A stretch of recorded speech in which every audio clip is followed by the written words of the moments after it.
eso marca el comienzo, ¿cierto? Entonces, esta es nuestra segunda clase en tiempo real, la segunda de 3 que vamos a tener. Recuerden que en la primera clase estuvimos hablando un poco del régimen de prima media, que era el primer tema que se iba a trabajar, con algunos componentes del régimen de ahorro individual, pensión de vejez, que es el tema en el que estamos ahorita.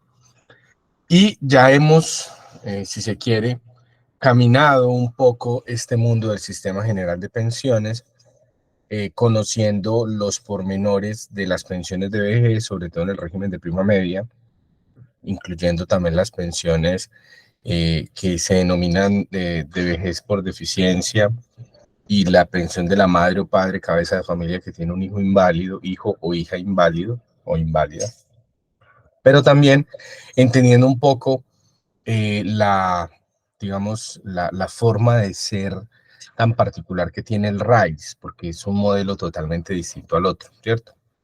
Voy a partir la presentación de la clase con una diapositiva que fue la última que vimos en la clase anterior, bueno, o la penúltima, porque de ahí parte todo el análisis de las pensiones de invalidez y sobrevivencia. Vamos a hablar un poquitico de eso. Obviamente, como se los prometí, vamos a resolver las dudas que hayan podido quedar de lo que va del curso hasta el momento. Inclusive ahorita el compañero José Ricardo me hacía unas preguntas que tenían que ver con la forma en la que se liquida el IBL y todas las dudas que ustedes puedan tener de lo que ya vimos, pero también vamos a tratar de analizar un poco lo que vamos a ver en las semanas siguientes. Bueno, técnicamente en la semana siguiente, porque ya estamos hablando de pensión de invalidez, este es el tema de esta semana, y la semana entrante hablamos de pensión de sobrevivencia para llegar a nuestra semana final, concluyendo este curso con un análisis de la reforma pensional, por lo menos en los términos en los que se encuentra ahorita para debate. Es un poco, y eso lo hablaremos en la clase que tengamos en 2 semanas, es un poco, digamos, discutir un poco en el aire, porque toda reforma hasta que no sea ley cambia, toda reforma siempre sufre cambios, entonces podemos discutir algunas cosas que al final no queden, o podemos tal vez no discutir otras que sí quedan. Bueno, eso suele pasar mucho, por eso en su momento haremos el debate, creo yo, o lo sugeriré yo, más desde una perspectiva académica que les permita a ustedes entender ciertas figuras, de modo tal que si no queda el texto como actualmente está, ustedes sigan comprendiendo las implicaciones que tenga la reforma en sí, al menos en unos puntos concretos. ¿Listo? Ya, digamos, con el preámbulo inicio oficialmente la clase, les cuento, y me apena mucho, la clase pasada tuve problemas con la cámara, pero tenía cámara. Hoy no tengo cámara porque tuve que cambiar de computador. Este es un computador que no es mío y me traje mi cámara, pero no le sirve. Entonces, ustedes me sabrán excusar, pero no tengo cómo prender la imagen, ¿sí? Entonces, voy a trabajar la clase así y les prometo que para la clase final haré hasta lo imposible por tener cámara, así me toque pues utilizar el celular y el computador al mismo tiempo. Antes de comenzar, ¿tienen alguna inquietud sobre los temas que hemos visto? ¿Algo que quieren que repasemos? ¿Algo que de pronto quieran profundizar un poquitico porque les llamó la atención o de pronto les dejó algunas lagunas, vacíos en el curso o en el transcurso más bien de las semanas anteriores? Igual, si no hay dudas en este momento, más adelante, en cualquier momento de la clase, abrimos el espacio y aclaramos lo que ustedes deseen que aclaremos. Bien, voy a comenzar con la presentación y yo siempre llevo ya un par de años utilizando este formato de presentación porque me gusta que lo asocien con el tema que yo manejo. Entonces, me ha pasado, muchos estudiantes cuando ven la diapositiva de este color y con ese formato, esto es lo de pensiones o esto es lo de seguridad social, y eso creo yo facilita un poco como el conservar el archivo, que también mañana se los facilitaré, como les pasé el pasado, valga la redundancia, para que lo tengan y lo puedan utilizar como material de consulta. También aclararles, compañeros y compañeras, que todo lo que las diapositivas dicen es tomado del material del curso. Entonces, pues es importante que tengan este material, pero también que consulten el material de este curso que, pues, digamos, ha sido trabajado con mucha dedicación y con, digamos, mucho cariño, si se quiere, para que ustedes tengan un material de fácil acceso y que puedan trabajar y sobre todo difundir a los demás compañeros y compañeras de la organización que ustedes representan. Jaime, contame. Bueno, yo tengo una inquietud. Bueno, yo he visto, digamos, de fondo los módulos. ¿Uno tiene en algún momento, después de terminar el curso, acceso a la información esta o eso lo envían en unas memorias o definitivamente lo que vemos acá y lo vemos tomar apuntes? Es mi inquietud. Pues compañero, la verdad, yo pues me atrevería a decir, esto lo digo a título personal, es una opinión mía porque no puedo hablar en nombre de la Redal en este momento, pero yo me atrevería a decir que hay mucho material del curso que es descargable y pues usted lo puede descargar y lo tiene a su disposición en cualquier momento, pero yo mañana, creo que lo que no tendrían ustedes acceso posteriormente es a la plataforma, pero yo mañana le transmito la inquietud a Adriana para que ella nos comente si hay algún tipo de envío de la información, porque muchos, repito, muchos de los materiales que hay, sobre todo el material de estudio complementario y demás, son archivos que ustedes pueden descargar y pueden organizar en sus archivos o carpetas personales para que los tengan siempre a la mano. Listo, compañero Jaime, yo quedo con esa deuda con usted y mañana le transmito la inquietud a Adriana. Listo, maestro, gracias, está bien. Sí, igual, pues yo he descargado todas las herramientas adicionales que son muy buenas, sino que a veces veo uno que este programa en las diapositivas o en las diferentes presentaciones que hacen son muy buenas, me parecen muy completas Ah, y bueno, de pronto uno para estudiar de fondo. Gracias. las presentaciones que yo utilizo, Jaime, sí se las paso. O sea, yo ya les pasé la anterior, esta se las paso mañana o ahorita que finalicemos la clase, y la que lleguemos a utilizar en la clase final también es para ustedes, porque yo esto lo construyo directamente para ustedes, a la vez pues, de que me sirva de apoyo de los temitas que vamos manejando. Bueno, esta es nuestra segunda clase en tiempo real. Les decía que quiero comenzar con una diapositiva que estaba en la presentación de la clase anterior. Miren, a este momento del curso yo creo que ustedes ya han visto las grandes diferencias que hay entre el régimen de prima media y el régimen de ahorro individual. No es solamente que el uno sea público y lo administre Colpensiones y el otro sea privado y lo administre en 4 fondos. Esa es una diferencia importante, pero pues no es la única. De hecho, la forma de ser, ¿cierto? Ontológicamente hablando, los dos sistemas son dos cosas totalmente distintas, ¿cierto? Nada que ver el uno con el otro cuando hablamos de pensión de vejez. La única similitud que ambos tienen y que uno podría decir sí, en estos son casi que iguales, tiene que ver con la garantía de pensión mínima como forma de cubrir a ciertas personas en el RAIS, pues que tiene todas las reglas del régimen de prima media, pero salvo eso, las reglas son distintas, la mentalidad que deben tener los afiliados a un sistema y al otro son distintas, inclusive las metas, inclusive, digamos, hasta la forma de ser. Yo recuerdo mucho que cuando yo estaba en pregrado, cuando todavía estaba estudiando mi carrera de Derecho, el profesor de Seguridad Social nos decía, vea, el que crea que es conservador en cómo maneja sus finanzas, no mire el régimen de ahorro individual, que eso no es para él. El que es conservador quiere algo que se sepa, ¿cierto? La prestación definida, por eso el régimen de prima media es lo suyo. Y ese es un criterio importante, no es el único. Hace 15 días aproximadamente que nos reunimos, tratamos de definir algunos conceptos, pero no es eso lo único, aunque sí es relevante. Porque en el RAIS, por ejemplo, la, la plata crece si yo tomo riesgos.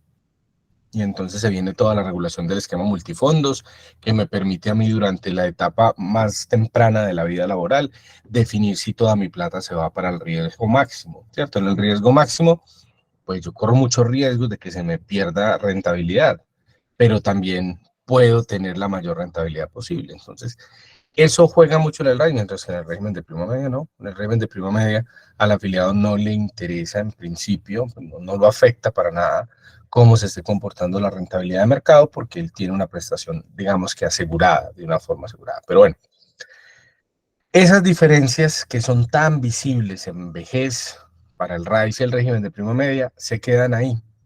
Y por eso reitero la diapositiva con la que terminamos la clase pasada.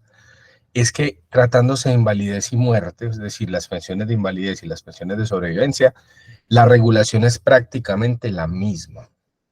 Hay un par de diferencias, sí, por ejemplo, que en el RAIS que existen formas o más bien modalidades de pensión, ¿cierto? Yo puedo elegir renta vitalicia, puedo elegir retiro programado con renta vitalicia diferida, puedo elegir, eh, escúchame que se me escapa el otro nombre, esta que es con diferimiento cierto, bueno, en fin, 7 modalidades distintas para que me paguen la pensión, que al final solamente definen mi plata quién la tiene, ¿cierto? Y qué puede pasar si yo me muero mientras la plata la tenga un fondo privado de pensiones. Esa es como la diferencia más importante de las 7 modalidades de pensión. Pero salvo eso, la regulación es prácticamente la misma, es decir, son los mismos requisitos, son las mismas semanas, porque el RAIS es muy distinto en vejez, pero el RAIS, tratándose de la pensión de invalidez y sobrevivencia, es idéntico. Entonces, ahí sí ya nos importan las semanas. Y el monto de la pensión en ambos casos es exactamente el mismo. Entonces, es importante tenerlo y marcar esa idea desde el comienzo porque, digamos, el RAIS es lo que es y amerita muchas críticas porque la verdad, pues, yo no soy defensor del RAIS, más todo lo contrario, pero en un ámbito académico hay que decir las cosas como son porque se trata de transmitir una información lo más objetiva posible. Eh, pero el RAIS puede ser tan malo como lo pintan en vejez, en invalidez y en sobrevivencia, estamos hablando de lo mismo. Bueno, ¿cuáles son los requisitos fundamentales de las pensiones de vejez, perdón, de invalidez y sobrevivencia? Porque ya de vejez hablamos suficiente. Son básicamente dos. Y recuerden que la primera prestación, o perdón, el primer requisito es común a todo el sistema general de pensiones y es que ocurra la contingencia. Recuerden que lo decíamos la clase pasada. El sistema general de pensiones es reactivo, no preventivo. Se activa cuando ocurre una contingencia. Las contingencias son invalidez o muerte, en este caso de estas dos pensiones. Y ahorita definimos un poco, sobre todo el tema de la invalidez, que se amerita algún análisis. Si la contingencia no ocurre, jamás se va a activar el sistema, como pasa en vejez. Si yo tengo, no sé, 30 años, 40, 50, por mucho que me sienta ya en edad de vejez, por mucho que quiera irme pensionado por vejez del régimen común, yo sé que hay pensiones especiales, que hay personas que se pensionaron antes, pero en el régimen común, pues no se va a activar jamás el sistema porque no me ha ocurrido la contingencia que se llama vejez y hasta que no ocurra el sistema no me va a reconocer absolutamente nada. Aquí pasa lo mismo. Pues primero que todo tiene que ocurrir la contingencia. Ocurrida la contingencia, entonces ya vamos a mirar si la persona cumple con una densidad de cotizaciones que por norma general, tratándose de las dos pensiones, van a ser 50 semanas en los últimos 3 años. Hay unas reglas específicas y vamos a tratar de mencionarlas, recordándoles que eh, digamos, la idea de la clase es ambientar un poco los temas, pero que, por ejemplo, en el material de estudio de esta semana hay muchísimo más profundidad sobre lo que es la pensión de invalidez y en el material de estudio de la semana siguiente habrá muchísima más profundidad sobre lo que es la pensión de sobrevivencia. Sobre todo, les recomiendo mucho. En el material de la próxima semana hay dos temas que conviene que profundicen mucho y está ahí. Uno es lo que tiene que ver con el régimen de beneficiarios, ahorita lo mencionamos, de la pensión de sobrevivencia, y lo otro es lo que tiene que ver con la compatibilidad pensional, que es un tema bien interesante, pero que también les voy a mencionar un poco al final de la clase. Eso que estamos tratando de ver acá, que es el esquema de cobertura del Sistema General de Pensiones, repito una vez más, es igual en el RAIS, en el régimen de prima media, por lo tanto, a partir de este momento vamos a hablar solo de las pensiones y ya no haremos tanto énfasis en las diferencias, ¿listo? Bien. Vamos a hablar primero de invalidez, ¿cierto? Y vamos a reiterar, a mí me gusta mucho repetir las ideas porque cuando creo que son importantes, porque creo que así facilito su aprendizaje. Vamos a reiterar que la invalidez es una categoría legal, que si bien afecta a la persona, no es una categoría social. Es decir, yo no puedo decir, este es un grupo de personas inválidas porque tienen X o Y condición. No, puede ser un grupo de personas inválidas, pero porque se adecúan a lo que la ley ha dicho que es invalidez. Y la invalidez entre nosotros es la pérdida de la capacidad laboral igual o superior al 50%. ¿Listo? Yo voy a tratar, permítanme, yo miro si soy capaz de... Bueno, aquí sí se ve. Bien.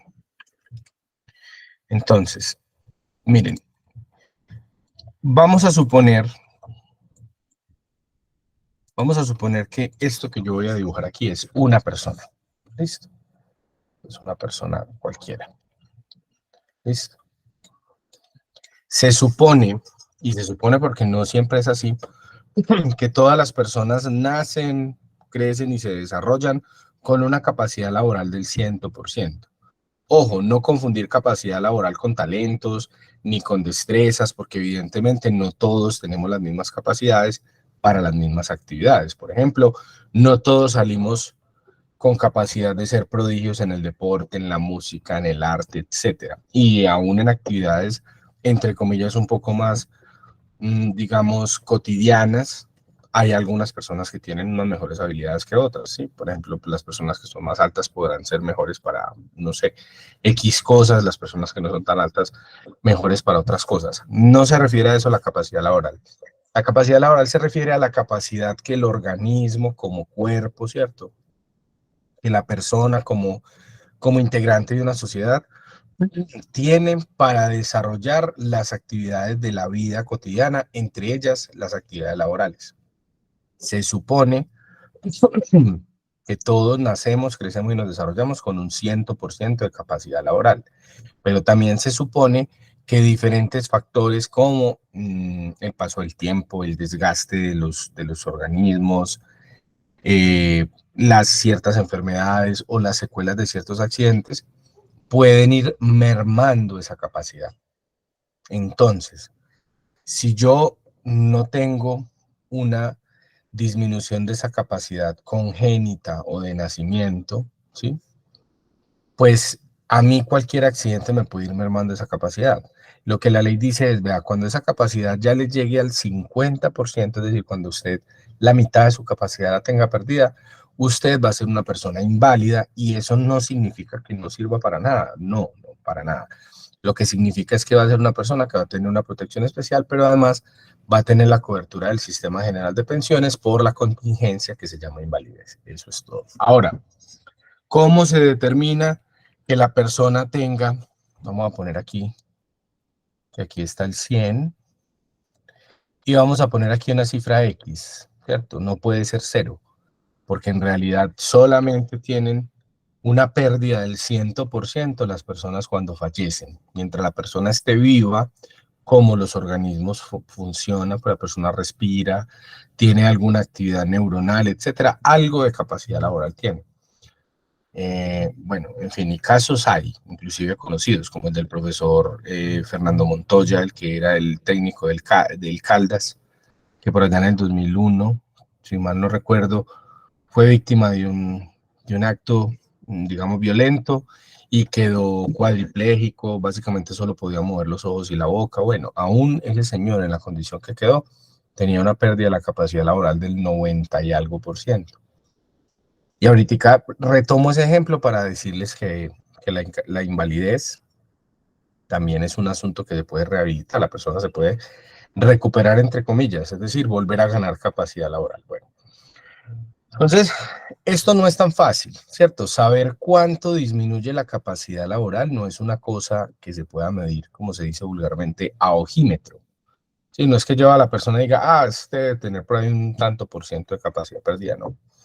Este análisis de la capacidad laboral de las personas es un análisis de tipo médico, ¿cierto? Médico. Bueno, vamos a suponer que eso significa medicina. ¿Por qué? Porque los médicos son los profesionales que se especializan en el cuerpo humano y en su salud y en su funcionamiento. Entonces ellos son los que nos pueden decir qué pasa. Para yo saber cuándo una persona es inválida o para saber si no lo es, necesitaré siempre, sin ninguna excepción, muchachos y muchachas, no existe ninguna excepción a esto que les voy a decir. Siempre necesitaré dictamen de pérdida de la capacidad laboral. Ahora, ¿quién lo va a hacer? Eso sí varía. Pero no hay ni un solo caso en este país en el que una persona sin ese dictamen pueda decir, ah, es que la persona es inválida, porque no se puede. Ese es el primer requisito, mejor dicho, para poder acreditar el cumplimiento de la pérdida, necesito un dictamen de pérdida de la capacidad laboral, sí o sí. Que es que él nació o ella nació con una enfermedad que le impide el movimiento, la persona no tiene movimiento de la cabeza para abajo, etcétera. Si no tiene el dictamen, no podemos decir que la persona es inválida. Hombre, seguramente si la evalúan, la pérdida de la capacidad laboral va a ser muy alta. Yo no estoy diciendo que el que no tenga dictamen entonces tiene que trabajar, no. Pero yo no puedo pretender acreditar ese requisito sin un dictamen. Y la clase pasada, si mal no recuerdo, algún compañero o compañera hizo la pregunta de cómo hacer que, por ejemplo, el hijo que ya va a llegar a los 25 años pueda ser evaluado. Tiene que ser evaluado. Seguramente le dan la calificación que se necesita, pero sin el dictamen no podemos hablar de invalidez. Bien. Ese dictamen se hace aplicando algo que se llama, perdón, el Manual Único de Calificación de Invalidez, que es una norma que define, si mal no estoy, es el decreto 1507 del 2014. Lo voy a pastelear porque sí, es el decreto 1507 del 2014, que dice más o menos qué tipo de secuelas generan qué tipo de pérdidas, ¿sí?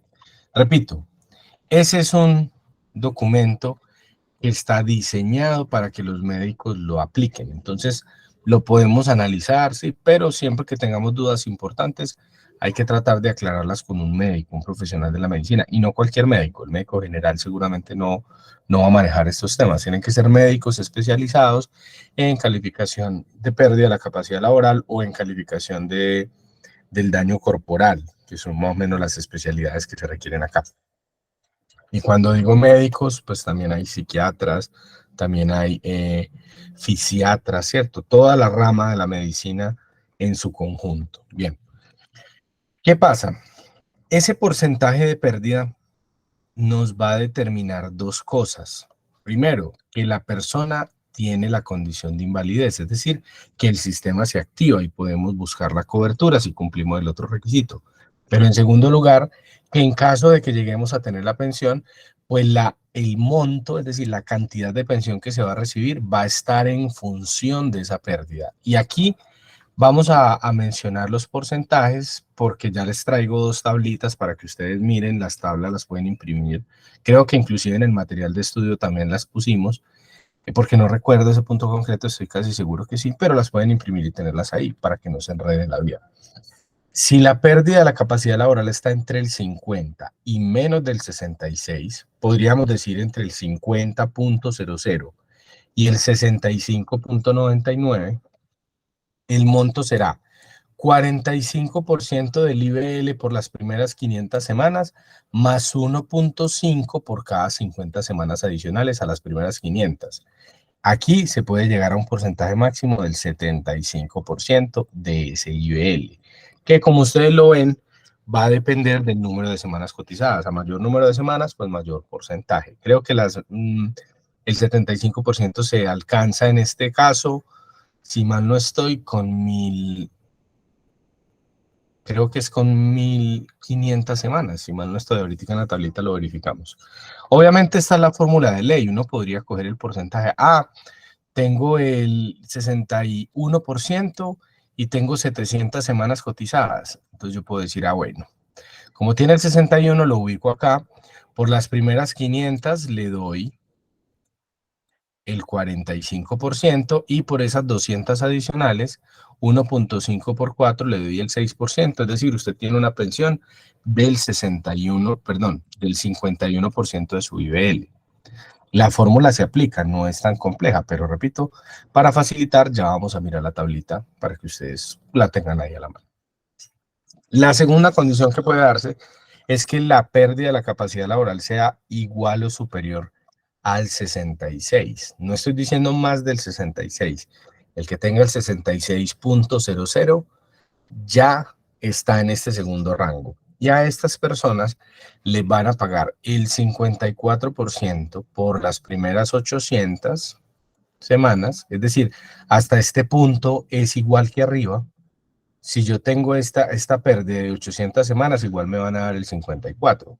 Pero a partir de este punto la cosa cambia porque se va a dar el 2% por cada 50 semanas a las, perdón, adicionales a las 800, alcanzando un monto máximo del 75%, si mal no estoy, con 1.250 semanas. Ya lo vamos a mirar. Listo. Aquí, como cuando se analizó la tasa de reemplazo, la fórmula de la R, que ustedes revisaron por ahí un ejercicio, que a propósito, todas las personas que habían mandado el ejercicio hasta el pasado lunes en la tarde, ya les hice la calificación. La retroalimentación fue muy general porque absolutamente todos lo hicieron bien, todos los que lo habían hecho. Quienes lo enviaron después de eso, pretendo mañana tal vez revisar los que me faltan, pero vi que en términos generales se entendió. Entonces, al igual que lo hicimos allá, ese porcentaje adicional se suma solamente si la persona tiene grupos de 50 semanas completas. Por ejemplo, acá 800 semanas. Si tiene 850, entonces se lleva el 56% de pensión.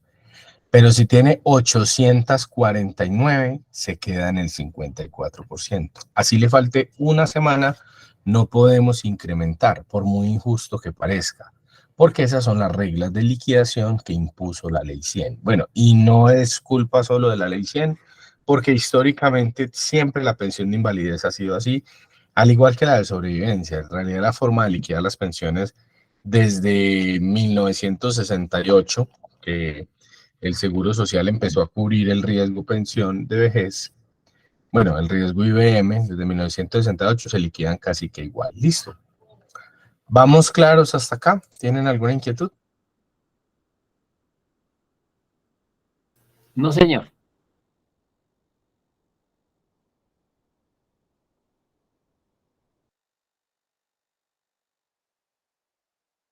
Todo claro.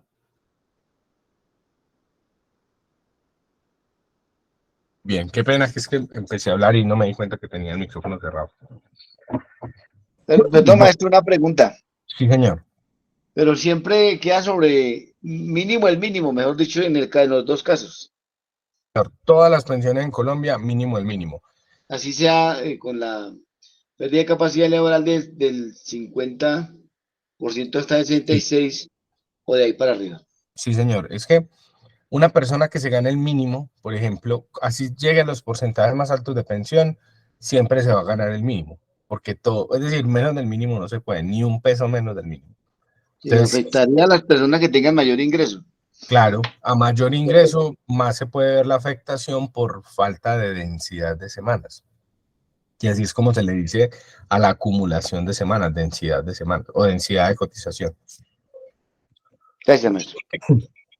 Entonces, perdón, estas son las tablitas. Esta es la primera, pérdida entre el 50 y menos del 66. Si ya llegamos al 66, aplicamos la otra. Yo a esto le digo monto 1 para diferenciarlo de la que sigue. Y es muy fácil, miren, hasta 545. Ah, que es que tengo 1213. Entonces, como 1213 no me alcanza este número, me quedo en esta. 66%. ¿Sí? Y así hasta que llegamos a 1500 y ahí sí alcanzaríamos el 75%. ¿Listo? ¿Por qué así? Pues porque esto de hecho es un rezago de la normatividad anterior a la ley 100, porque antes de la ley 100 se hablaba de invalidez y de gran invalidez.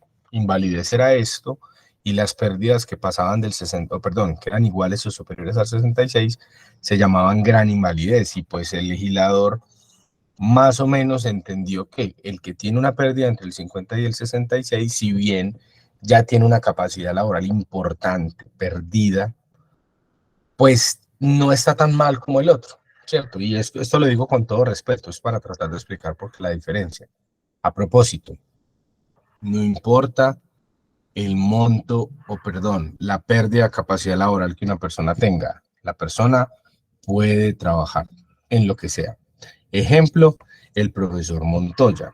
Ese señor pues no pudo volver a ser técnico de fútbol, a pesar de que podría decirse que estaba en el punto más alto de su carrera, por las condiciones físicas que ese trabajo le implica, pero el señor sí trabaja. De hecho, el señor, hasta hace poco que yo me haya dado cuenta, antes de pandemia, por lo menos, dictaba charlas motivacionales muy buenas, ¿cierto? Todas las personas, yo estuve alguna vez en parte de una, de todas las personas que conozco que lo escucharon alguna vez hablar, hablaban maravillas de las charlas que ese señor daba y a él le pagan por eso. Bien lo puede hacer independiente, bien lo puede hacer por una empresa, no importa. La invalidez es causal de pensión, ¿cierto? Y la pensión a su vez puede ser causal de despido, pero nunca la pensión es causal de desempleo. Es decir, que yo esté pensionado no significa que no me puedan emplear. Y salvo en el caso de la pensión de la madre o padre, cabeza de familia, que tiene un hijo inválido, que se va a dedicar a cuidarlo, salvo en ese único caso, por trabajar no me pueden quitar la pensión. Bueno, salvo en ese caso y con, digamos, extendiendo mucho la interpretación en el caso del hijo beneficiario de la pensión de sobrevivientes. Ese si trabaja, pues también pierde la pensión porque, ya les explico eso en un momento, lo que le están protegiendo es su digamos, imposibilidad momentánea de trabajar. Ya vuelvo a eso. Bien. Entonces, como pueden ver, pues la tablita es sumamente útil porque nos evita aplicar la fórmula de la R. Alguien dirá, de pronto alguno de ustedes conoce textos de esta materia. Profe, es que hay libros que también traen la tablita para aplicar la fórmula de la R. Por ejemplo, el de Gerardo Arenas Monsalve, que es un libro muy reconocido en materia de pensiones. Y es verdad, él trae la tablita, pero a mí no me gusta utilizar tablita en ese caso porque pues, la verdad me parece que la fórmula es fácil de aplicar y como el tema de la R se puede prestar a tantas cosas, digamos, frente a las semanas adicionales, etcétera, yo prefiero simplemente, digamos, aplicar la fórmula que hacer tablas, porque en realidad habría que hacer 20 tablas y me parece muy engorroso, pues muy enredado. Yo puedo hacer una sola tabla, pero es más difícil de entender que hacer la fórmula, pienso yo, la experiencia me lo ha mostrado así. En este caso sí no vale la pena ponernos a hacer una fórmula escalonada, porque siempre nos va a dar lo mismo. Aquí sí no hay opciones de que la cosa nos dé diferente. El segundo monto, como les decía, miren, en este hasta 800 vamos en el 54%, porque digamos que la fórmula de liquidación hasta este punto es igualitaria. Pero acá, a partir de la semana 800, el porcentaje es mayor. Miren, 850 a 56, mientras que aquí es 55.5. Por ejemplo, 1000, 62%, mientras que en la otra, en 1000, íbamos, perdón, ¿qué pasó? Ah, no, 1000, sí, 60%. ¿Sí? Claro, la diferencia no parece tan grande, pero miren que acá alcanzo el porcentaje máximo con tener 1350, mientras que acá necesito 1500. ¿Y cuántos son 150 semanas de diferencia? Mal contados son 3 años. Y 3 años pueden ser una diferencia muy grande para ciertas personas. Pensemos en que lo normal, no estoy diciendo que no pueda pasar de otra forma, pero lo normal es que a las personas la invalidez las afecte cuando todavía están en edad laboral activa, ¿sí? Normalmente una persona no se invalida a los 60, 62 años siendo hombre, a los 57, 56 siendo mujer, es decir, eso sí puede pasar, pero esta pensión no está pensada en ese sentido, porque a esas personas digamos que ya la protección les va a llegar vía vejez. Ahora, si yo soy hombre, tengo 62, no he reclamado mi pensión de vejez y tengo un accidente y quedo inválido, yo perfectamente puedo reclamar mi pensión de invalidez, ¿sí?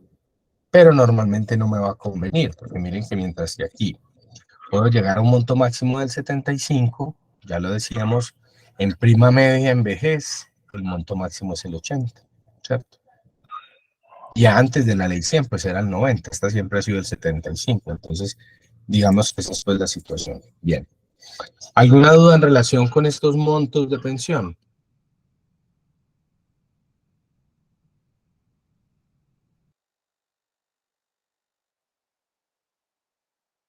Bueno,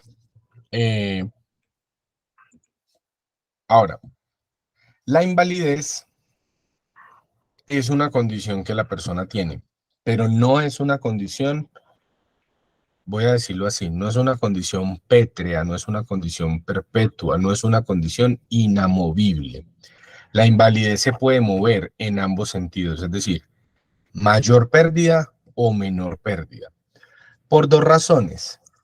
La primera, porque todo organismo vivo, ¿cierto?, tiene la función primigenia de repararse a sí mismo, ¿sí? Normalmente una persona en condiciones normales se hace una cortada en el dedo y con el paso del tiempo la cortada tiende a cerrar sola, inclusive si la persona no se hace nada. Difícilmente la persona se hace una cortada, vamos a suponer de 1 centímetro de longitud, y sin que él se haga nada más o ella se haga nada más, al día siguiente la tiene más extensa, ¿sí? Eso normalmente no pasa, puede pasar, pero ya son condiciones específicas.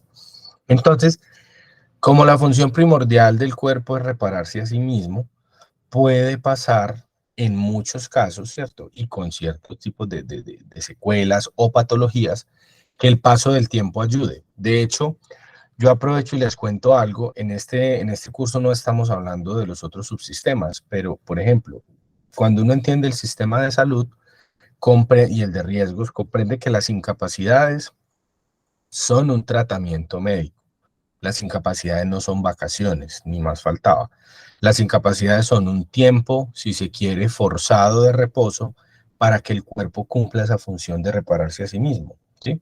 O para que el medicamento, el tratamiento, pues tenga mejor efecto, porque mientras el cuerpo está en reposo, pues ciertas cosas pueden funcionar mejor. Entonces, puede pasar que el paso del tiempo haga que la persona mejore, ¿sí?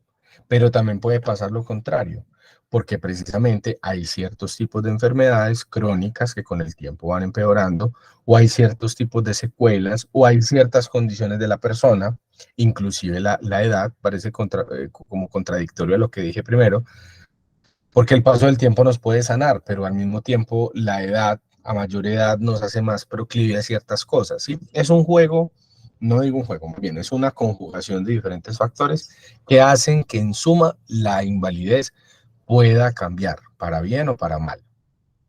Hay personas a las que nunca les cambian. Yo de hecho tengo un cliente, bueno, tuve un cliente que lo asesoré en 2008 y desde el 2008 empezamos a tramitarle su pensión de invalidez y digamos que se la obtuvimos.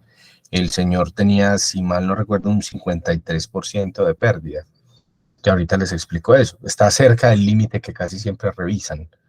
Y a hoy el señor ya lo han revisado 3 veces y sigue con su mismo 53%, ni mejora ni empeora, porque las secuelas con las que quedó pues son muy, digamos, muy inamovibles, a pesar de que la invalidez como tal no lo sea.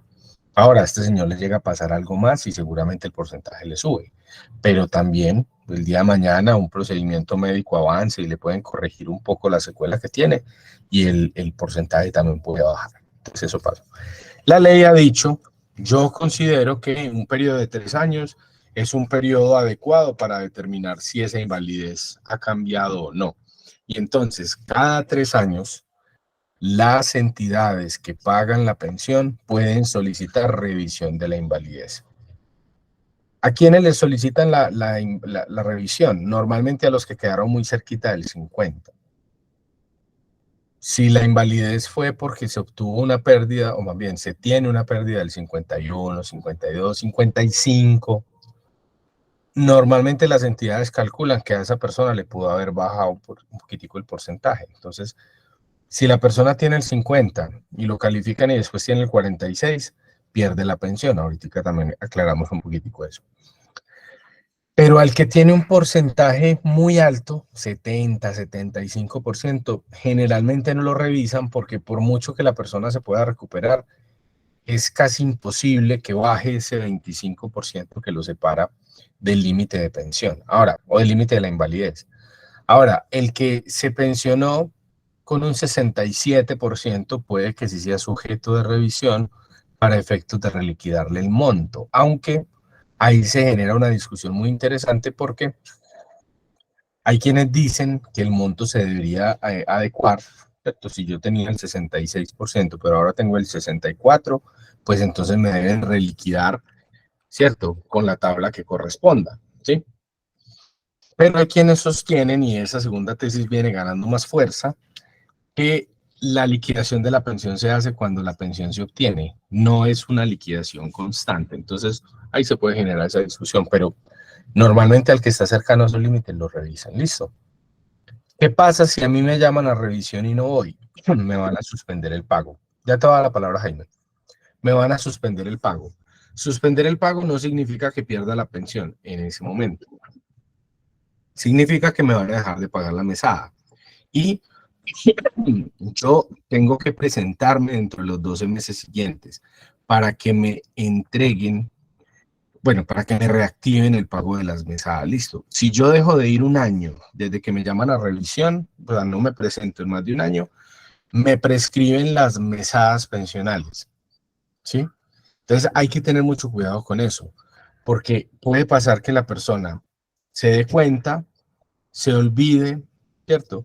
Normalmente la suspensión de las mesadas no es automática, entonces la persona simplemente, por ejemplo, en enero recibió la citación para revisión, no fue, y como vio que le pagaron la pensión de enero y la de febrero, dice, eso no va a pasar nada, y resulta que en marzo le suspenden el pago, y puede que la persona piense que ya no puede ir, yo debía haber ido en enero, ya cómo hago, ya no puedo ir, no, qué pena, usted puede ir en cualquier momento, por lo que sea. Vine a que me califiquen. Si está dentro de esos primeros 12 meses y sigue siendo inválida la persona, es decir, sigue teniendo un porcentaje igual o superior al 50, le reactivan el pago de todas las mesadas y le dan las que le dejaron de pagar, pues, digamos, en este caso en febrero o en marzo. Pero si la persona deja pasar 12 meses y va, entonces estamos en enero del 2022, la persona no fue, lo llamaron en enero, llegamos a febrero del 2023, la persona va, sigue siendo inválida, le reactivan las pensiones a partir de febrero de 2023 y esas 12 pensiones que no le pagaron se pierden, prescriben. No es que prescriba el derecho a la pensión, sino que se pierden por un efecto de ley. Contame, Jaime. Maestro, una pregunta. Digamos que la persona tiene, por decir algún 55 de pérdida de capacidad laboral, pero ya es una persona de tercera edad. Pueden bueno, y además de eso no tiene en su momento de ser pensionada por invalidez con el mínimo, digámoslo así. No tenía ni las semanas completas, por decir algo, tenía 700, en fin. Es posible que lo vuelvan a llamar a una revisión teniendo 62 años de edad y lógicamente no tener las semanas completas porque imagino que le seguirá cotizando mientras le estén pagando la pensión. ¿Existe esa posibilidad? ¿Sí me voy a entender? Sí, sí, la revisión puede darse en cualquier momento porque la ley, el artículo 44 de la ley 100 le permite, esta es una posibilidad para las entidades que pagan. En cualquier momento llame al afiliado y revíselo, el que usted quiera llamar. Entonces sí se puede dar. Si la persona, a ver, hay una cosa clara. Si la persona, por ejemplo, tenía las semanas, hay una norma del Sistema General de Pensiones, esto se aplica en prima media, que dice que el tiempo que se estuvo pensionado puede contar como semanas cotizadas, pero el problema ahí es el IBL, ¿sí? Porque si yo tenía un muy buen salario, pero por las pocas semanas que tenía al momento de la invalidez me quedé con el mínimo, pues seguramente esa semana me la van a contar con el mínimo y al final, pues liquidar la pensión de vejez es inocuo, pues no tiene sentido porque me van a seguir dando el mínimo. Pero si la persona tenía un mayor número de semanas y de pronto le favorece más la pensión de vejez, cuando la revisen, perdón, a pesar de la revisión, la persona puede pedir la pensión de vejez y si es mejor que la de invalidez, se la deben conceder. Pero puede pasar también que la persona le revisen la invalidez a sus 62 años, resulta que tiene un porcentaje inferior al 50, Eso es muy difícil que pase, pero puede pasar. Y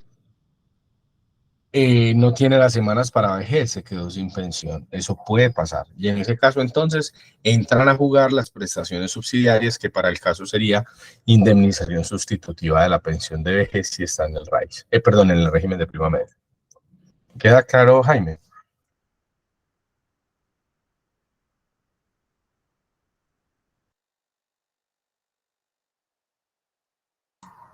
Hola, Jaime. Tienes la mano levantada. ¿Tienes otra pregunta?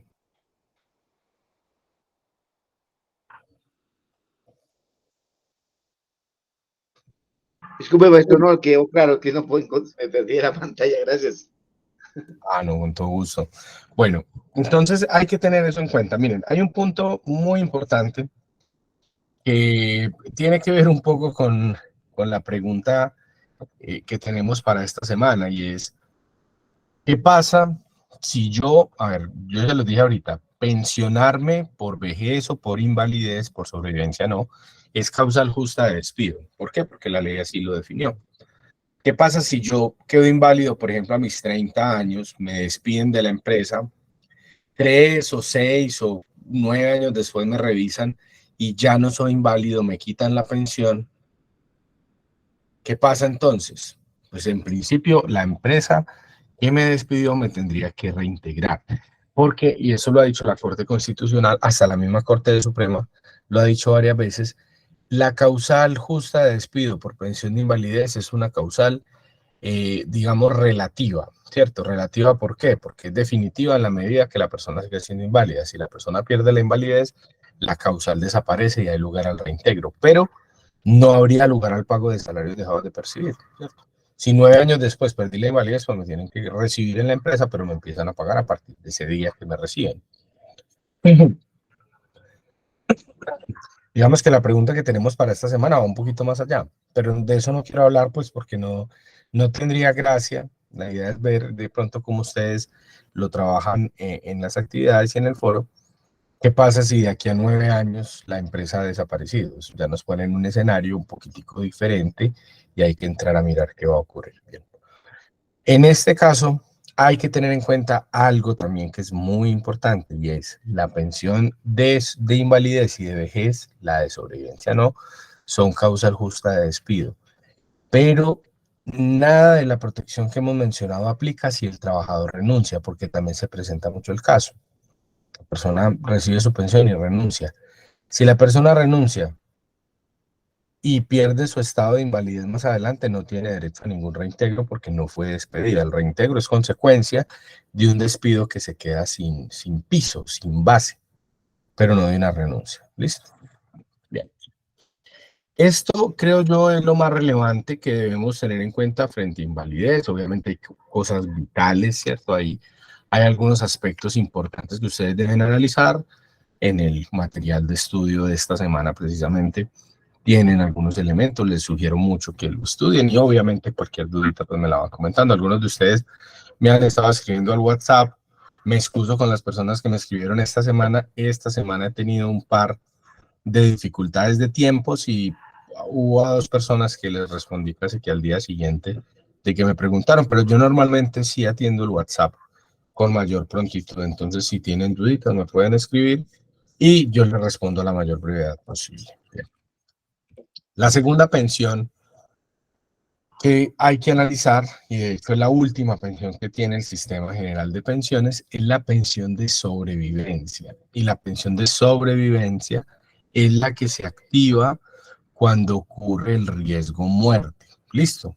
Ya habíamos hablado un poco de esto, ya habíamos dicho que existen 2 clases de muertes. La muerte biológica, es decir, cuando el organismo deja de funcionar. Hay un decreto que dice la cesación definitiva de las funciones del tallo cráneoencefálico, creo que es. Excúsenme un poquito la impropiedad, pero no soy médico.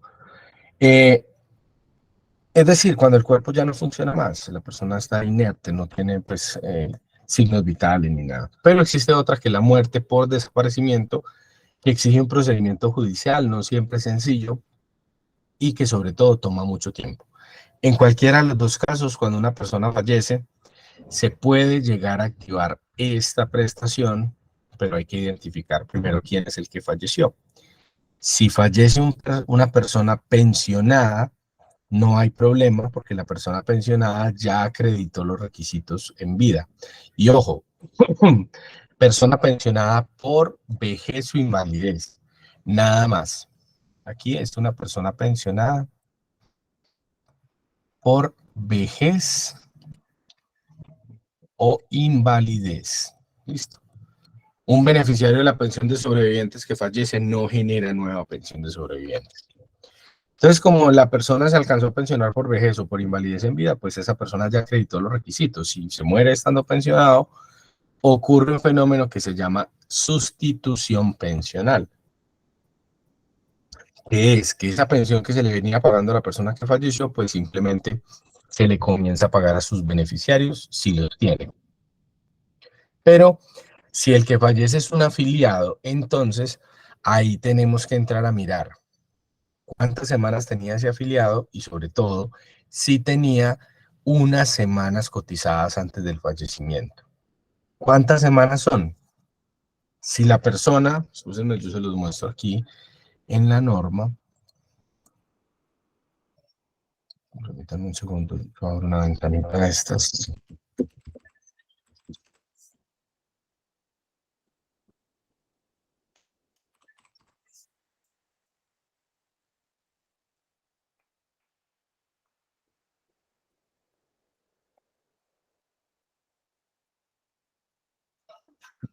Un momento que me fui de norma, es aquí.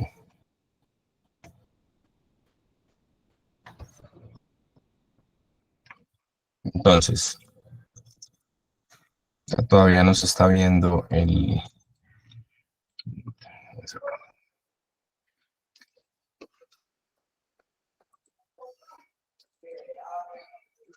Miren, artículo 46, que es el mismo que se aplica para los dos regímenes.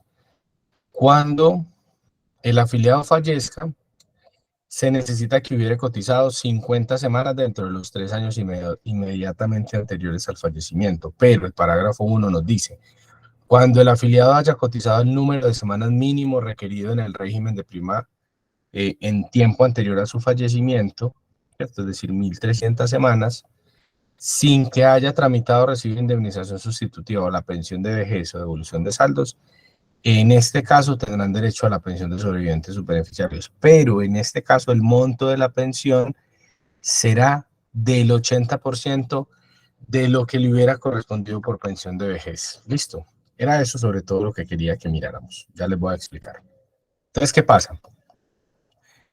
Tratándose de la pensión de sobrevivencia por muerte del afiliado, tenemos que mirar, si murió un pensionado, simplemente sustituimos la pensión, pero si murió un afiliado, vamos a mirar cuántas semanas cotizadas tenía. Si tenía 50 semanas en los 3 años anteriores, vamos a aplicar un monto que es muy parecido al de invalidez que ya vimos, ¿sí? Empieza con el 45 por las primeras 50 semanas, pero suma el 2% por cada 50 semanas adicionales. Alguien podrá decir, claro, es que la muerte es la pérdida de la capacidad laboral del 100% y entonces aquí se está aplicando más o menos la segunda tabla que vimos de invalidez y puede ser una argumentación lógica. Algún estudiante alguna vez me la planteó así, creo que tenía razón. Pero digamos que al margen de eso no nos enredemos, pues es lo que el legislador dijo y esto también ha sido siempre así desde 1968.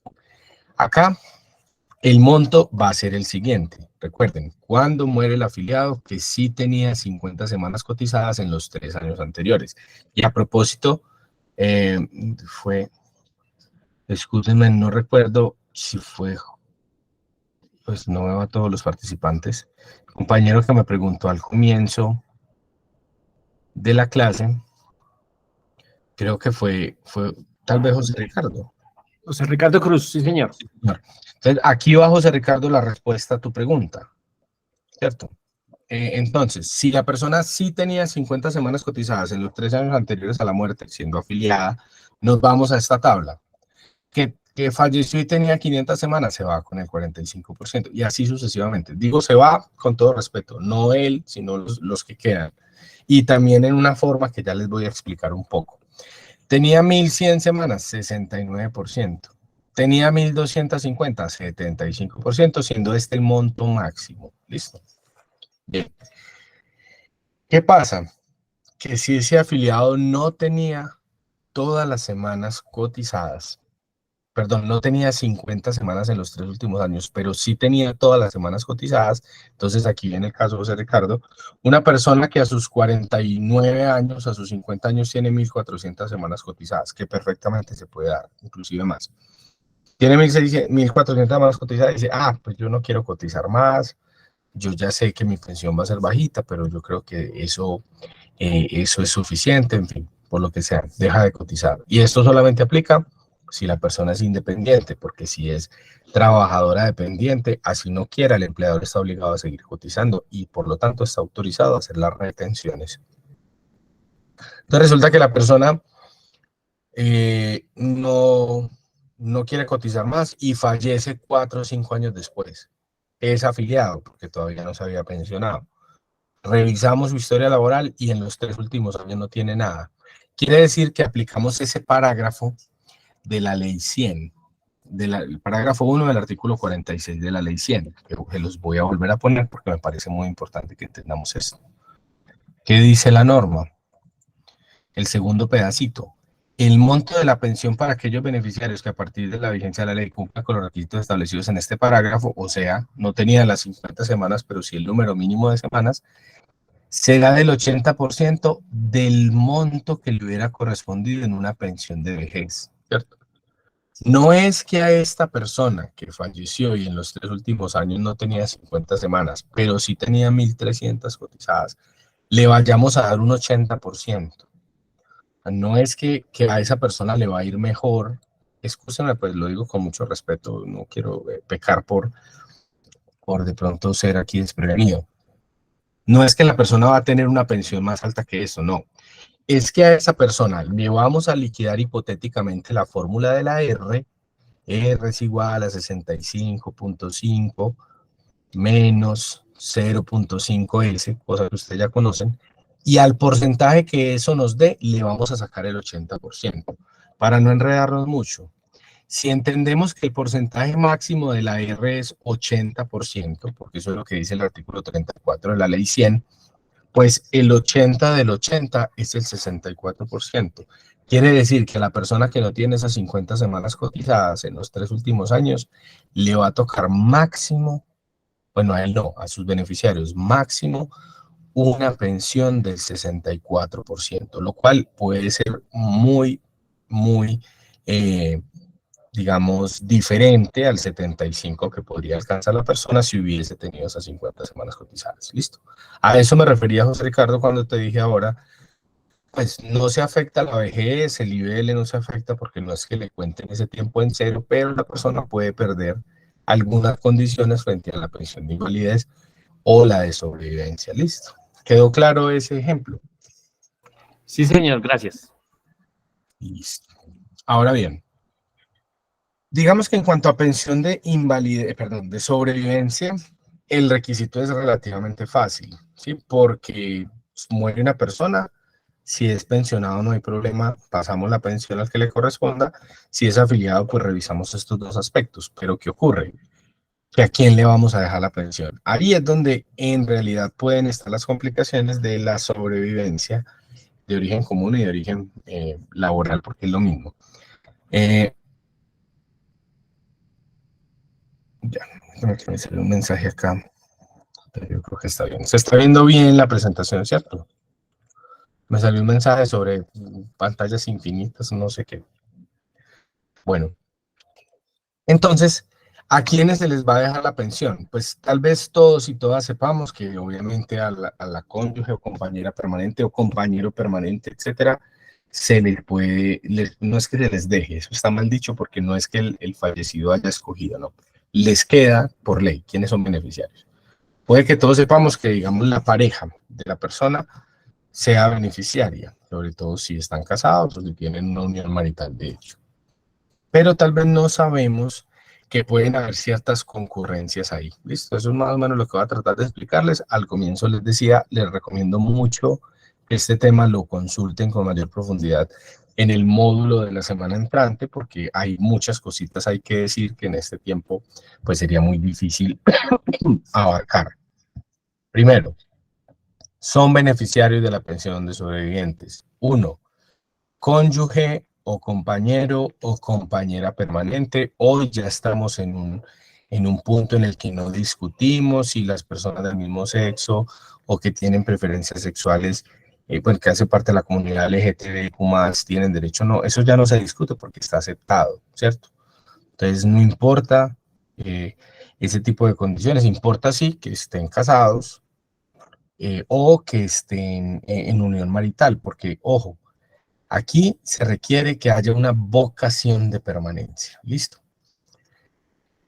Segundo, voy a decir primero los órdenes y luego les voy a decir un poco las concurrencias donde es que realmente se complica la situación. Segundo, los hijos. Y los hijos pueden ser de 3 clases. Hijos menores de edad, mayores de 18 y menores de 25. La ley dice así: incapacitados para trabajar por estudio, o hijos inválidos, es decir, que tienen invalidez, y acabamos de hablar de la invalidez. En tercer lugar, los padres del fallecido, de la persona que falleció, pueden ser beneficiarios de la pensión si no existe cónyuge, compañero, compañera, ni hijos. ¿Listo? Y en cuarto lugar, los hermanos o hermanas inválidos o inválidas del causante. Nuevamente volvió a aparecer invalidez acá. Y ya les dije ahorita, no hay ningún caso en el que la invalidez se pueda acreditar sin ese dictamen. Entonces, ¿quién es cónyuge? Cónyuge no se dice cónyuge, a pesar de que sí se dice conyugal. Cónyuge es la persona que ha contraído matrimonio con otra. Aquí en Colombia se reconocen básicamente el matrimonio católico y el matrimonio civil, eso es independiente, cualquiera de los dos. Yo tenía entendido que estaba por reconocerse un matrimonio de otra religión, y cuando digo reconocerse no es en términos sociales, porque cualquier matrimonio es válido, es en términos legales. Porque el matrimonio, lo digo aquí también, pues ya metiéndome mucho en el rol de abogado, el matrimonio es un contrato, es un negocio. No lo digo en términos de, es que es por plata, no, es un negocio, es un contrato, está definido en el Código Civil, y como todo negocio genera unos efectos.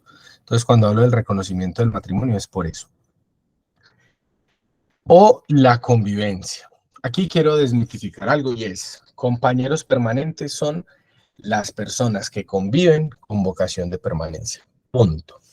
¿Es que es a los 2 años? No, señor, los 2 años son para otra cosa. O no, señora, los 2 años son para presumir que existe una sociedad patrimonial, pero ni siquiera. Yo puedo convivir con una persona un mes, queríamos convivir el resto de nuestras vidas, pero en un mes las cosas no funcionaron y nos separamos, y sin embargo compramos casa y carro en ese mes. Ahí se creó una sociedad patrimonial, eso hay que liquidarlo de alguna forma.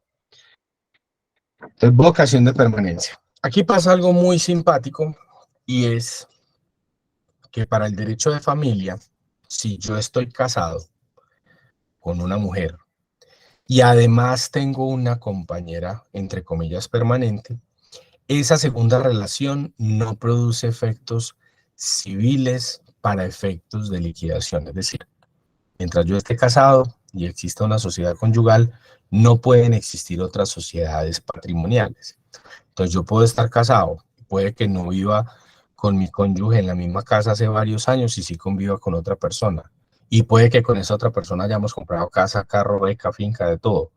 Con esa segunda persona no hay sociedad patrimonial, porque en el derecho de familia la sociedad conyugal excluye cualquier otra sociedad. Espero no estarlos enredando mucho. ¿Qué pasa? Que eso aplica en el derecho de familia para efectos patrimoniales, pero en la seguridad social no. Yo ponía este caso como para exagerar un poco, porque a veces la exageración es buen ejemplo, hasta que me lo encontré, es verdad. Yo puedo estar casado con una mujer y convivir, entre comillas, con otras 2 mujeres. Es decir, tengo una cónyuge y tengo 2 personas más, que para el derecho de familia no serían compañeras permanentes, pero para la seguridad social sí. Porque aquí no importa si yo estoy casado y tengo compañera o compañeras más. Todas tendrían derecho a la pensión. ¿Listo? Pasa lo mismo con los hijos. Los hijos, eso ya no existe pues la diferencia, ya no sirve para nada, pero los hijos se clasifican entre hijos matrimoniales y extramatrimoniales. A veces, hace muchos años se decía hijo legítimo, se hijo ilegítimo, eso lo declararon inexequible como el de 1992. Pero extramatrimoniales y matrimoniales, los que nacen dentro de un matrimonio y los que no, no importa, eso no tiene ningún efecto, pero la ley tiene esa clasificación. No importa que el hijo sea del matrimonio o por fuera del matrimonio, es hijo y todos tienen el mismo derecho. ¿Listo? Entonces, en estos dos órdenes es que puede pasar, vamos a ver, son 4 órdenes, 1, 2, 3 y 4. Con estos no hay tanto problema, padres y hermanos inválidos. Digo no hay problema porque estos dos órdenes solamente existen si estos dos de arriba no están. El problema se da acá porque aquí pueden haber convergencias, ¿cierto? Pueden haber cónyuge y compañera, pero al mismo tiempo haber hijos de la una y de la otra. Lo digo ahora en masculino, puede haber compañero y cónyuge, hijos del uno del otro. Es irrelevante aquí la condición del sexo. ¿Y qué pasa? Que todos terminan teniendo derecho. Listo. Ahí es donde yo les sugiero que profundicen un poco ese material de estudio y si quedan algunas dudas me cuentan, porque los casos duros en seguridad social, hablando de lo que se lleva a los juicios, es esto. Un caso de pensión en el que estén peleando una reliquidación, la cónyuge versus la compañera y hay hijos de ambas, o el cónyuge versus el compañero y hay hijos de ambos, o hay 3 o 4 personas peleando, es un caso muy complicado, con una situación adicional. Ahorita decíamos, ninguna pensión en Colombia puede ser inferior al mínimo. Vamos a suponer que acá hay 5 personas peleando. Listo. Hay cónyuge, compañero o compañera, que son del primer orden, y hay 3 hijos. Listo. Vamos a suponer también que la persona que falleció ganaba un mínimo legal. Toda la vida ganó un mínimo legal. Y digamos que la pensión que podría generar sería de un salario mínimo. Listo. ¿Qué pasa? Ese salario mínimo se va a distribuir en 2 porciones del 50%. 50% para el primer orden, 50% para el segundo. Y a su vez, cada porción del 50% se va a dividir en partes iguales para los hijos. En este caso sería 17 punto algo o 16.8, etcétera. Pero a los 3 por partes iguales. Y este 50% de arriba se va a dividir para la cónyuge o el cónyuge y compañero o compañera, dependiendo del tiempo de convivencia. Ahí entra a jugar un poco la jurisprudencia, porque la Corte Suprema de Justicia dice una cosa, la Corte Constitucional dice otra y el Consejo de Estado dice otra. Entonces, dependiendo de quién, o digamos dónde estaba vinculado el fallecido, pues la cosa puede ser distinta. Entonces alguien dirá, pero venga, quiere decir que a esta persona, por ejemplo, teniendo en cuenta que el salario vale 1.160.000, a esta persona le podría tocar una porción de pensión de 180 y algo mil pesos. Profe, pero entonces usted nos está diciendo que la pensión no puede ser inferior al mínimo. Mire que sí, no. Ahí es donde está el punto que hay que entender. En este caso, la pensión es esta. Las fracciones no son una pensión independiente, son pedacitos de esta única pensión, ¿cierto? ¿Y por qué se permite la división? Porque es que la pensión de sobrevivencia tiene la finalidad de reemplazar al que falleció en el cubrimiento de las obligaciones o necesidades de quienes dependían de él. Se supone que si esta persona que falleció en vida sostenía a estas personas que son las que dependían de él, por eso pues tienen derecho a la pensión, sostenía a estas personas con esta plata, pues se supone que esa plata debería alcanzarles en una proporción pues similar a ello. Eso no siempre es verdad y eso puede no ser justo, de hecho en muchas ocasiones era injusto, pero es lo que la ley establece. Listo. ¿Vamos claros hasta acá? Sí, señor. Muy bien. Maestro, Señor, yo como siempre preguntando. eso está Bueno, muy bien. Cuéntame. Aquí en aclarar, pues lo que usted dice es muy válido en el caso de que, digamos, existe la compañera y el cónyuge, entonces, bien sobre el mínimo, por ejemplo. Entonces, 50 y 50 para cada uno, hay 5 hijos, 2 de la cónyuge, 3 de la compañera. Entonces, digamos que tasado, porque lógicamente porque son menores de edad, a menos que sean discapacitados. Pero posteriormente, digo yo, cuando cumplen la mayoría, esa compañera o ese cónyuge va a recuperar ese 50%, ¿cierto? O sea, se le acrecienta el porcentaje que está recibiendo al 50, para que quede claro para los compañeros, ¿cierto? No, no necesariamente al 50, pero sí, cada que uno de estos beneficiarios pierde el derecho, lo que Sí, digamos recibía que primero acrecienta a los mismos del grupo.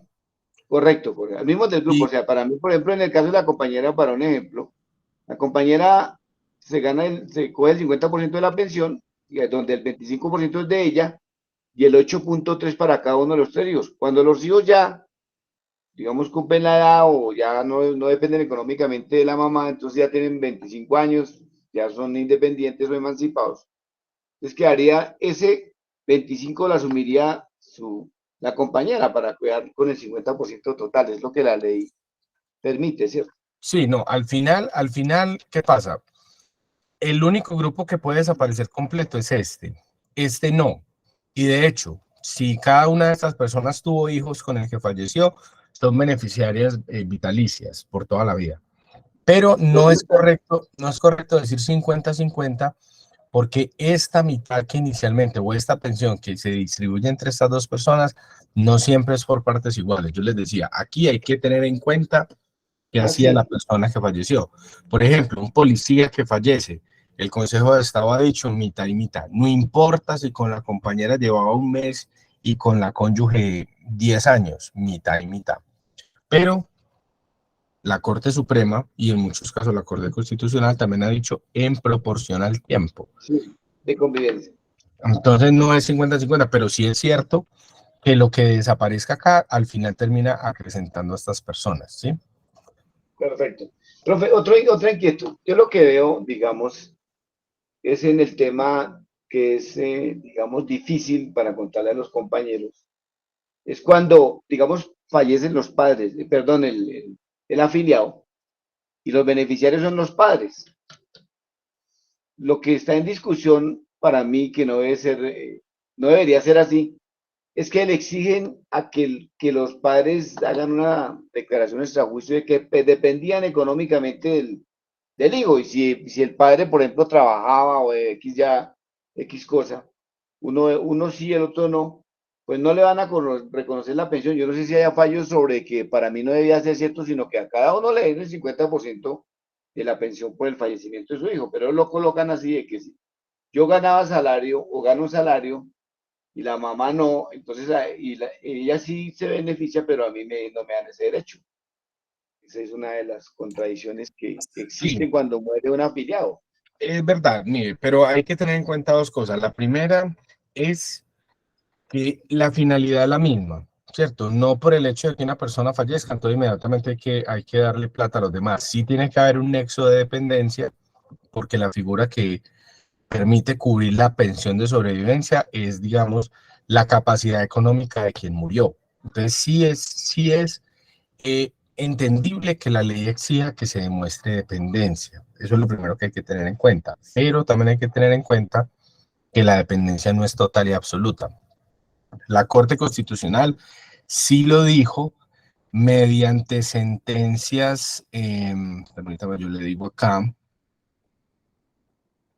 eso está, sentencia C-111 del 2006, que inclusive voy a ver si aquí en el chat del grupo les comparto el enlace de la sentencia. Igual también se las puedo mandar al WhatsApp para que ustedes la puedan leer.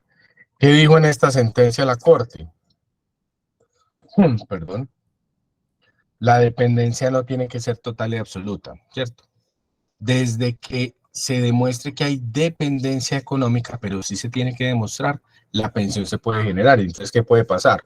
Resulta que es que ese padre es pensionado o esa madre es pensionada, pero lo que reciben como pensión no les alcanza para subsistir y ese hijo o esa hija que falleció les aportaban económicamente, por ejemplo, les pagaba el arriendo de la casa, o les mercaba, o les giraba plata, o les cubría las necesidades que ellos no podían cubrir por sí mismos.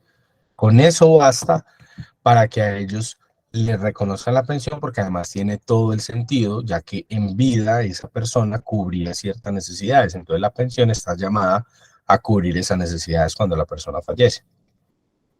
Aquí hay que tener en cuenta también que para que los padres puedan recibir la pensión, no puede haber hijo, ni puede haber cónyuge, ni compañera, ni compañero permanente. Cualquiera de esos dos primeros grupos desplaza a todos los demás. Y también hay que tener en cuenta esto.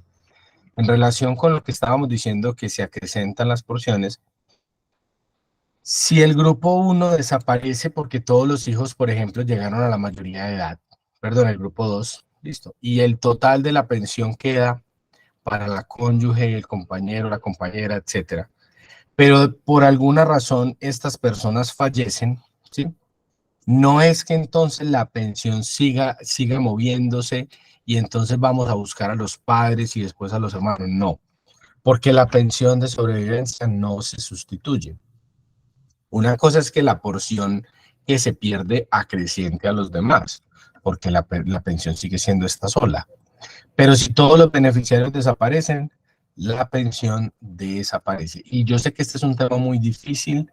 De hecho, a mí siempre, yo creo que no ha habido clase en la que alguien no me lo pregunte, profe, pero muy injusto, porque es que yo convivo con la persona, o estoy casado, o estoy casada, pero yo realmente casi que todo mi sueldo, o yo soy quien vela por el bienestar de mis papás, o sea que si yo fallezco, la pensión le toca a mi pareja y no a mis papás. Sí, no porque yo lo quiera, pues el profe no tiene nada que ver, ni nadie tiene que ver ahí, salvo la ley.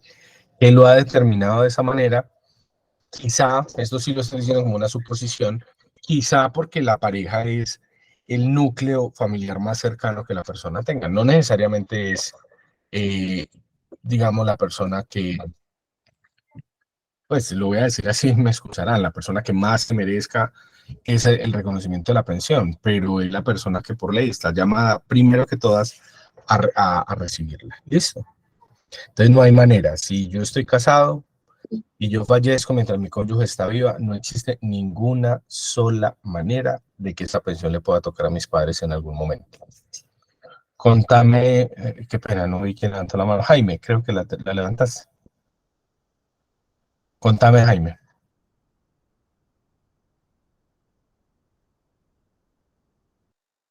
Creo que tienes el micrófono cerrado porque no te escucho. Perdón, maestro. La otra inquietud, pues para que también lo sepamos todos los compañeros. Cuando el hijo, digamos que es mayor de edad, pero es discapacitado, no sé si también el maestro tenga una sentencia nueva, porque ¿qué dicen los fondos, o en este caso Colpensiones? Que debe estar, pues, no sé si totalmente inválido, digámoslo así, o si una discapacidad reconocida por unos especialistas que dicen que la persona tiene unos déficits, puede ser de memoria, atención, etcétera, tiene una vida normal, entre comillas, pero no puede superarse de pronto en trabajo o en estudios, etcétera. ¿Hasta qué punto puede acceder ese hijo discapacitado mayor de 25 años a la pensión? Porque es que ahí es donde van las aseguradoras de los fondos o Colpensiones a verificar si sí o si no. ¿Para qué? Para negarle la pensión a ese hijo discapacitado, pues porque no presenta una invalidez pues notoria, diría yo. En ese aspecto que eso me parece bueno que el maestro nos orientara, porque yo he hecho algunas peleas en eso, pero veo que los requisitos son bastante exigentes para que pueda ese hijo acceder a la pensión, maestro. Claro que sí, Jaime. Una pequeña corrección terminológica que yo creo que es importante que vayan introyectando. No son hijos discapacitados, tienen que ser inválidos, que hay una diferencia muy grande ahí.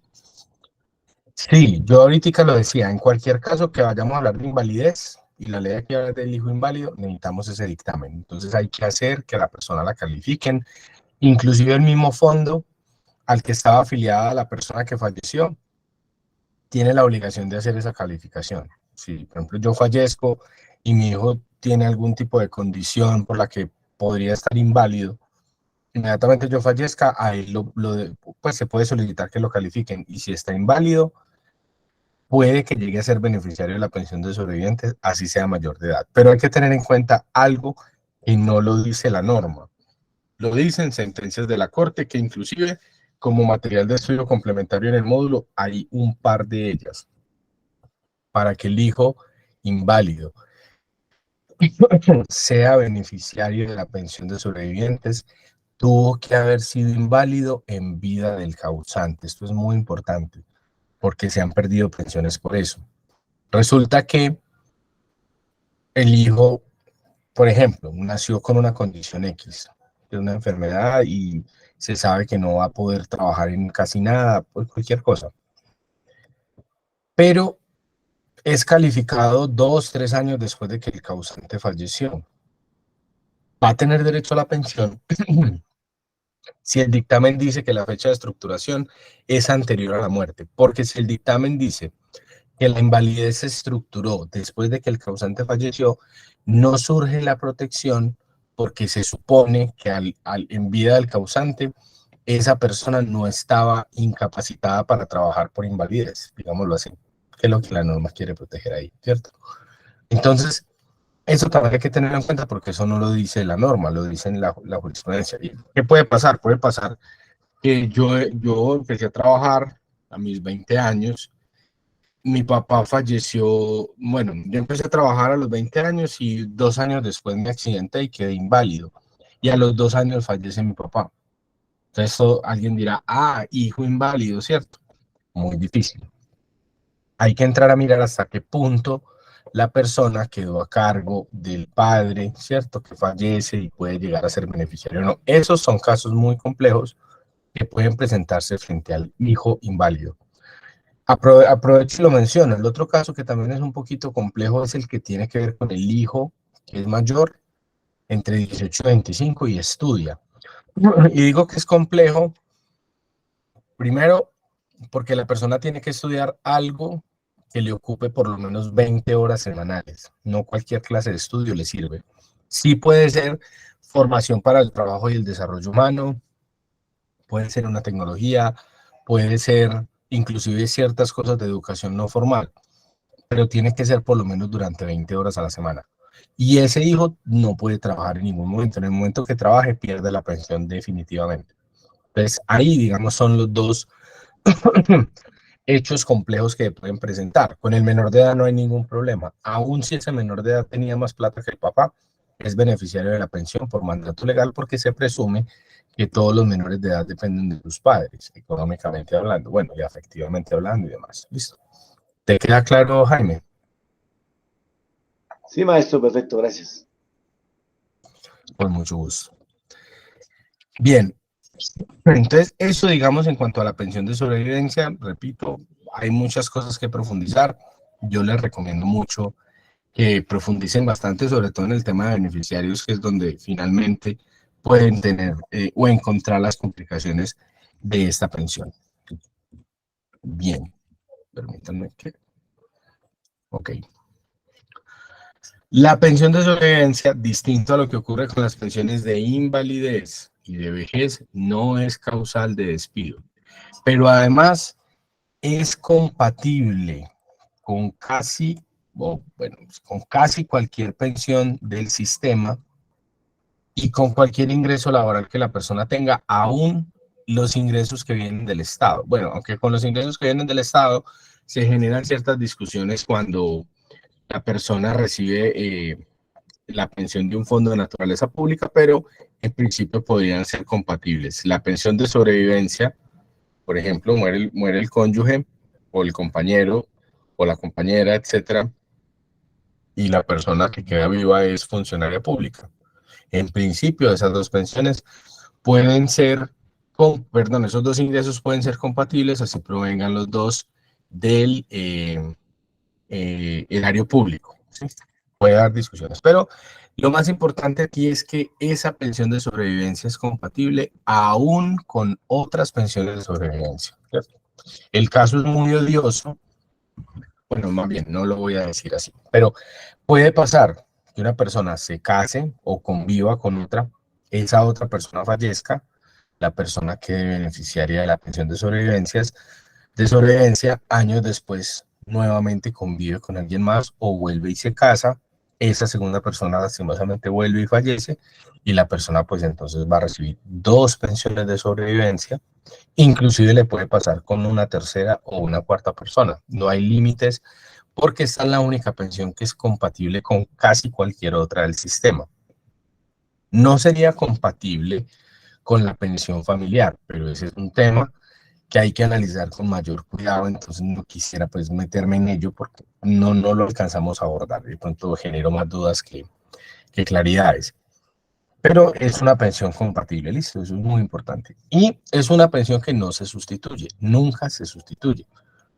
Entonces, si esa cónyuge o esa compañera o ese compañero, la persona que tuvo varias parejas, digamos, que fallecieron y al final le dejaron varias pensiones, no le dejaron, le generaron varias pensiones, y esa persona tiene un hijo y esa persona fallece, no es que todas las pensiones de sobrevivencia que esa mamá o ese papá recibía le pasen al hijo, no, porque ya no se sustituyen. Puede que esa persona, si trabajaba, le genere a su hijo o a su hija una pensión, pero sería una pensión directamente de sobrevivencia por la pensión que a esa persona le hubiera correspondido por vejez o invalidez. Listo.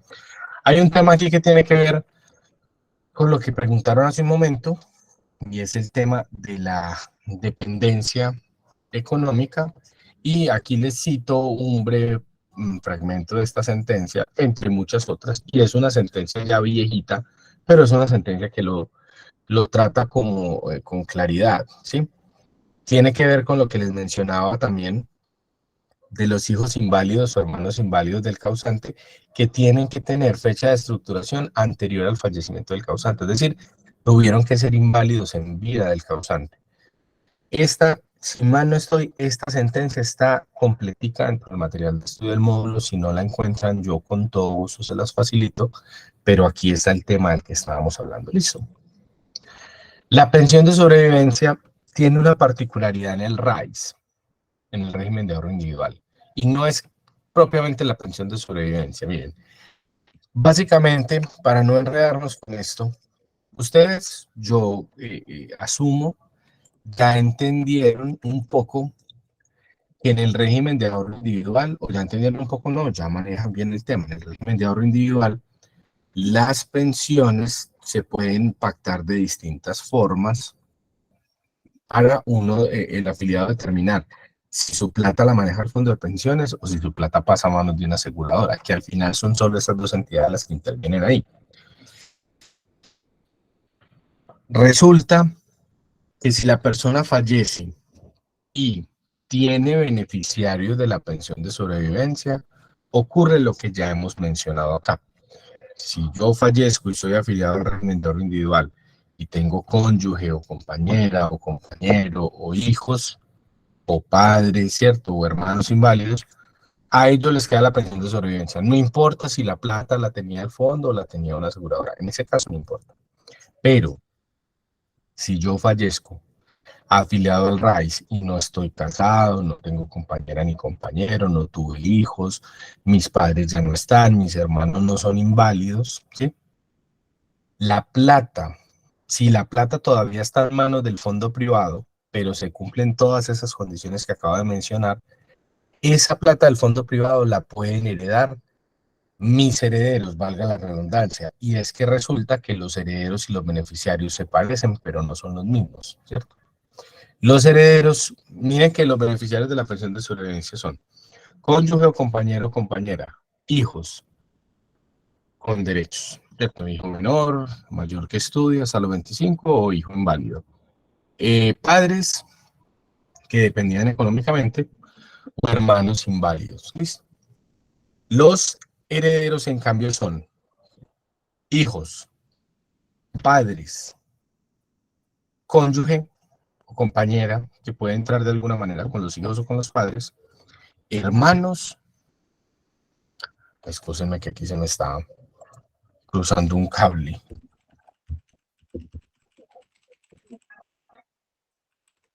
Dame un segundo porque Creo que estoy dejando a alguien por fuera.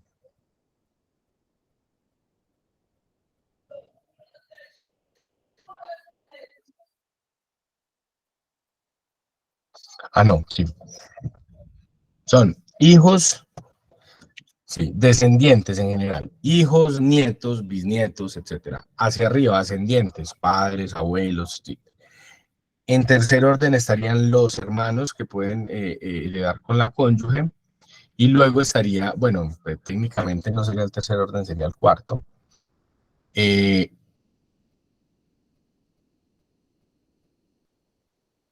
Sí, tercer orden, hermanos con cónyuge.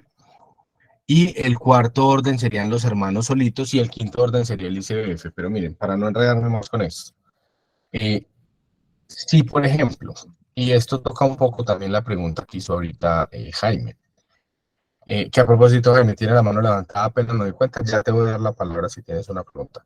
Vamos a suponer que yo fallezco, no he reclamado la pensión, es decir, la plata mía la tiene el fondo privado, no tengo ni cónyuge, ni compañera, ni compañero, no tuve hijos, pero sí están mis padres, pero mis padres no dependían de mí, yo no les daba ni un peso, ¿cierto? Por cualquier condición. Esos padres no van a ser beneficiarios de la pensión de sobrevivientes, no pueden serlo porque no tienen ningún tipo de dependencia económica, pero sí pueden llegar a ser herederos. Y entonces, como herederos míos, ya no como beneficiarios, podrían recibir ese dinero. Listo. Esa es una diferencia entre el RAIS, la única de hecho que existe entre el RAIS y el régimen de prima media, tratándose de la pensión de sobrevivientes. Y es muy importante entenderla así, y tal vez me gasté un poquito de tiempo en ella, porque es que sí existe un rumor de que en el régimen de ahorro individual la pensión se puede heredar y entonces la termina recibiendo alguien más, y no es verdad. Y lo que puede ocurrir es eso que les menciono, y entonces ahí sí hay una diferencia que, sin querer hablar bien y necesariamente del RAIS, sí lo puede llegar a ser un poco más atractivo. Claro, pues que es muy situacional, pues se necesitan unas condiciones muy específicas de la persona. ¿Listo? ¿Estamos claros, claras con la información del día de hoy? Sí, señor. Bueno, como siempre, agradecerles por su participación, por la asistencia a la clase, invitarles que continúen adelante con el curso, que continúen adelantando las actividades. No hay problema si de pronto no han podido finalizar alguna actividad de los módulos pasados. No dejen todo para el final, traten de sacar el tiempito para ponerse al día, que yo también he estado revisando y seguiré pues revisando. La idea es que podamos todos y todas culminar este curso de la mejor manera y sacarle el provecho que le tenemos que sacar. Nos queda una clase presencial, nos veremos más adelante. Yo en principio había conversado con las compañeras de la Redal para que fuese la clase el martes 12 de septiembre. Sin embargo, voy a revisar de pronto qué condición tengo en caso de que tengamos que cambiar la clase, como ocurrió esta semana, para hacerlo con toda la antelación del caso y no afectarles otras actividades. Pero digamos que es lo último que nos queda presencialmente hablando del curso, y obviamente sí, el cumplimiento de las metas de cada módulo que ustedes, a medida que avanzan, pues pueden ir adelantando. Listo. Les deseo una feliz noche a todos y a todas. La grabación entonces seguramente mañana les será compartida, y yo ahorita apenas cerremos la reunión les comparto esta presentación para que la conserven. Listo.